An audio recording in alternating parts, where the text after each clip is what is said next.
Well, my fellow hoodrats, we've spent a lot of time in the chaos of Battlefield 6. It's a known quantity. The fun we find and the constant whining we hear day after day. And as most of you know, I've been looking for something to add to the channel. Something that demands a bit more than just fast trick shots and kill counts. And again, the constant whining. Now, I'm assuming most of you have seen clips and videos of Gray Zone warfare. I'm going to touch on a few things you may already know, so just bear with me. It's a courtesy for those who don't. I'll keep the rundown brief, though. There are chapters here if you want to skip past the walkthrough, and since I'm looking to bring this into the rotation, I can expand on things later for anyone not familiar as we go. So today I'm stepping into this. Not to find a replacement for the grind, but to see if a game with a different tone and mechanics is something that I, and by extension we, can get into with the same level of interest we've had for Battlefield 6. Ready? Let's do it.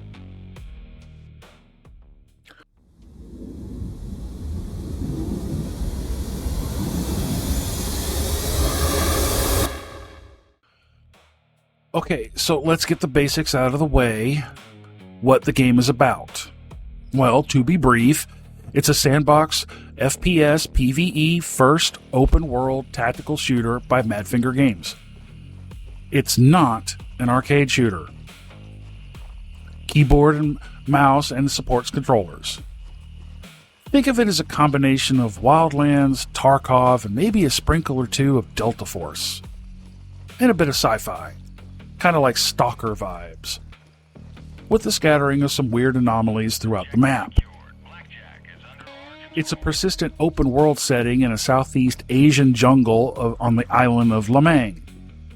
Am I pronouncing that correctly? Lamang? Anyway, you choose from one of the 3 PMC factions to join and run missions related to some mysterious event to take control and uncover the truth behind that event. The game employs an authentic ballistics system and realistic full-body injuries. Players can form a fire team using a slew of modular parts, allowing you to adapt to your mission and environment, even your own playstyle. Pretty cut and dry. The game's been out almost 2 years, and it's had a pretty rough start, but it seems a lot of the issues were resolved with the 0.4 update Spearhead. The Spearhead update set out to revamp the game and make it fresh and new. The update increased the player's agency, cleaned up in-game systems, and improved upon a more streamlined balance between realism and gameplay. And it also introduced major reworks to the core game loop, progression, vendors, economy, as well as a range of new features. Optimization was the biggest focus with this update. Things like frame rates being more stable on mid-range video cards. Also, they were pushing for the AI factions to be a little bit more distinct, basically different groups having different personalities and gear. The mechanics are pretty solid from what I've played so far. There's a lot of walking around, looting, gathering supplies, intel, that sort of thing. There's an eating and drinking mechanic. Your stomach even growls at you. And you can field dress during combat when you get shot. You have to keep an eye on your stamina, energy consumption, food and drink intake, even pay attention to your immediate surroundings. Like I said, some similarities to Escape from Tarkov. Even the UI is similar to Tarkov. And I'm not saying that in a bad way. I'm saying I'm fine because it's familiar. While Tarkov is a bit more slower pace, Gray Zone is a bit faster. So I think of it as Tarkov light in regards to pacing. But it's massively slower than Battlefield 6. You aren't able to maintain a speed demon pace. There's no hopping around like a bunny rabbit here. This is a bit more grounded. And some may find that boring, but we're looking for challenges and entertainment here, folks. We're looking for diversity in how we spend our time. Not the silliness of rabid flying squirrel monkeys. Gray Zone is milsim-ish in my opinion. There's no on-screen HUD. You could press M for a mini map or hold M for a full map to see where you need to go, check tasks, and mark waypoints and evacs. Right now I'm focused on the PvE side of things. I haven't touched the PvP side yet. Okay, so the extraction element. It's technically not a traditional extraction shooter. It has some elements of extraction. Mostly everything you need you can get from the vendors. That's not to say you can't get goodies while running missions. Extraction simply isn't the main focus. However, you will lose all the things you bring with you and looted if you die. Unlike Tarkov, there's no insurance. You could go back and get it, but it's not a guarantee. And if you play PvP, the mechanic is there, but players could take your stuff and most likely will.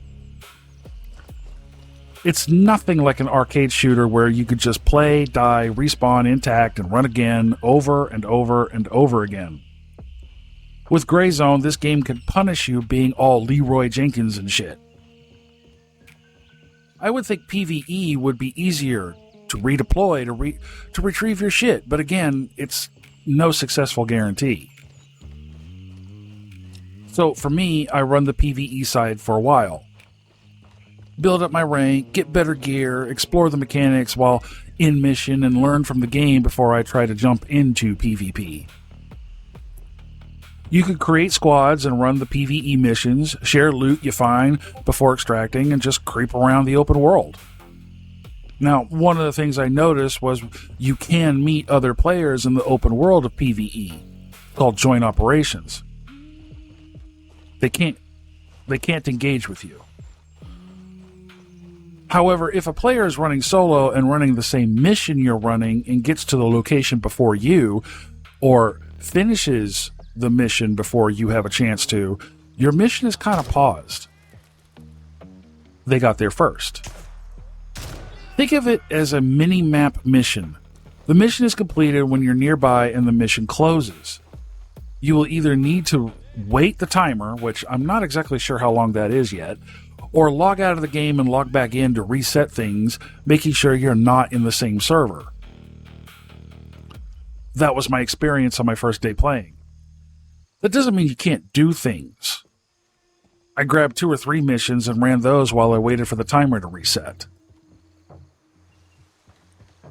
And I love that there isn't a timed mission like Tarkov. Now, the numbers. After 2 years, the average daily player count is just over 20k. The peak was just over 72. This isn't bad for a milsim-ish tactical shooter. Even with the rough launch and pre-0.4 update, these are pretty decent numbers. Okay, so this game is currently just on PC, hence the Steam numbers. However, according to sources, they have heavy plans to bring it to console.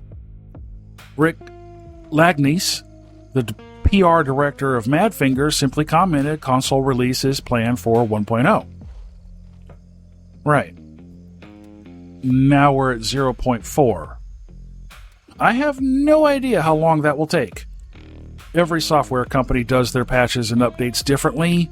We could see a 0.5 next week and then bam, 1.0 by the end of summer. Now, jumping from 0.4 to 1.0 by summer 2026 would be a massive sprint for Madfinger. It's more likely we'll be in the decimal points, 0.5, 0.6, for a while. But for argument's sake, if it launches this year on consoles, it'll be 2 years after the initial launch. It would be interesting to see how people react to it on console. I've never played a milsim on console. It's always been on PC. A lot of you guys were interested in this video, so I'd love to hear your thoughts on this possibility of coming to console, and if you've ever played milsim games on them. Regarding the losing my shit mechanic. This mechanic seems to turn off a lot of players. A lot of those players seem to be super casual in their games. I respect that, but I would also counter that there's a few of us in the Discord who do play this game and want others to join and engage. We too are a bunch of casuals. We also like teaching, walkthroughs, and squad up to help those that might have an interest but hesitate on the losing my stuff options. Your stash has plenty of room for loadouts in case you lose something. You can earn cash by exploring, discovering new locations, and of course, completing missions. Even the NPCs carry the almighty dollar that you can loot. So if you run the game and lose all your stuff, you can simply buy more from the vendors until you get back to snuff. And for you firearm enthusiasts, the game is a bit of a gun porn side. Attachments, grips, mounts, scopes, reticles, glass for you hardcore motherfuckers. Muzzle brakes, pretty much everything. You could literally build your weapons before you even build your loadouts. You can loot gear, weapons, clothing, ammo, RPG rounds, intel, phones, trackers, maps, newspapers, journals. Just about anything you could get your grubby little hands on, if you have enough space in your loadout. But it also adds weight to your character. The more you loot, the quicker you go through your stamina and energy consumption. There's even a mechanic walking through water that if you get in deep enough, not only does the water tax your stamina, you can't ADS. So depending on how hot that AoE is, it would determine if you take that rice paddy puddle shortcut or not. And the time of day changes during the game. You could start your mission at noon and need to extract by nightfall, all in the same game session. And the visuals are great. The moon even goes through color phases, which I thought was a nice touch.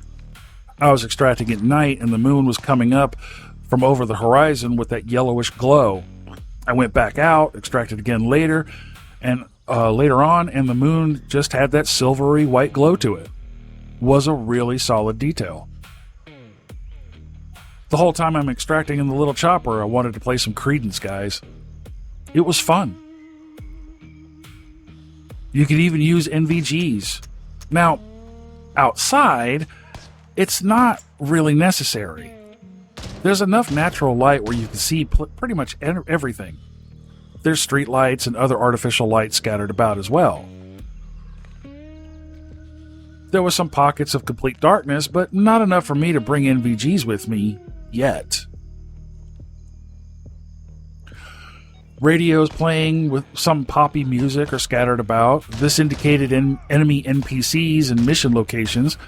You could even turn the radios off and on. It's a great audio cue for me to listen to determine if I'm close to where I need to be. Once I clear the area, I turn off the radio. Lets me know I can focus on the task at hand and listen out for other audio cues. The game is pretty solid, folks. There's a ton more I could talk about here, but this is an expeditionary style video. If there's enough interest and engagement, I'll keep dropping more. I'm liking this game so far. The real question is if you would like it. WarDogs piqued my interest really bad when I first started learning about it. Right now, I have a small issue with it. The economic mechanics. From what I'm seeing, it's not clear to me if the mechanic is abusable or not. So you could take control of a manufacturer and control the prices of things. So it's possible, even likely, I could sell a meta weapon to my faction for what, $5? While the rest of the factions have to spend $3,000 because they haven't yet bought out the manufacturer on their team? And then perpetually do this for the life of the game?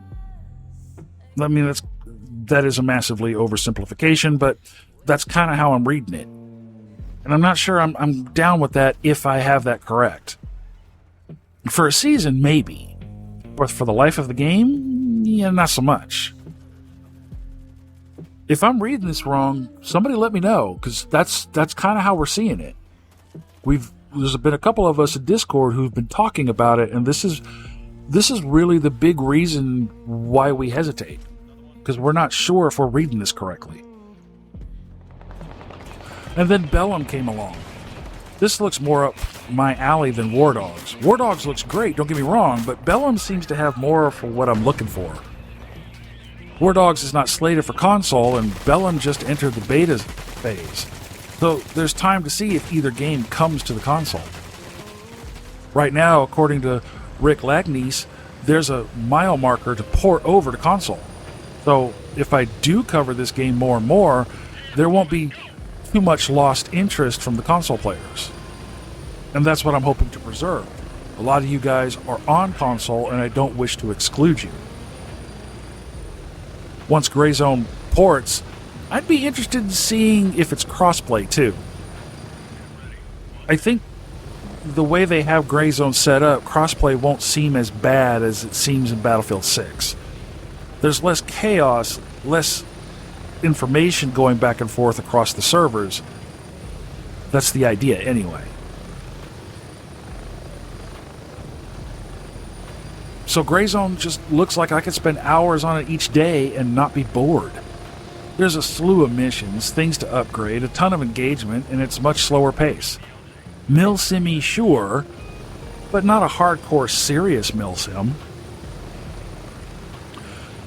You bring me your thoughts, folks. Is it a yay or nay? You have questions? You know where to ask them. We're looking to add titles here, guys. Gray Zone, WarDogs, Bellum.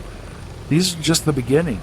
Other ideas thrown at me was more Tarkov, Squad, Incursion Red River, Arma Reforger, Insurgency, and hell, even Delta Force was lobbed at me.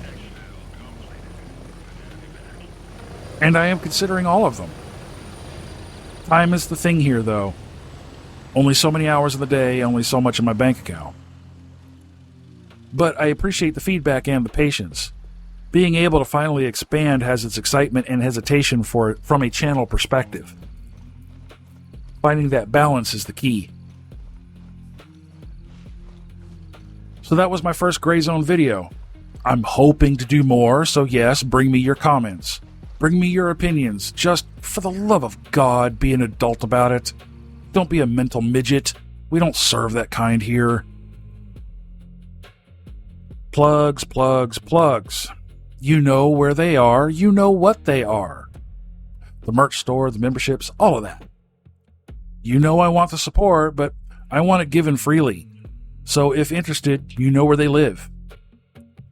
I am making the assumption here that my regular and subscribed audience is intelligent and can make decisions on their own without being beaten over the head with it.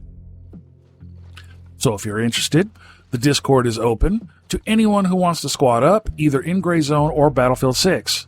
Or if you just want to hang out and shoot the shit. The link is in the description. We have new Platoon friends, so check them out, see if they drop content you'd like to watch.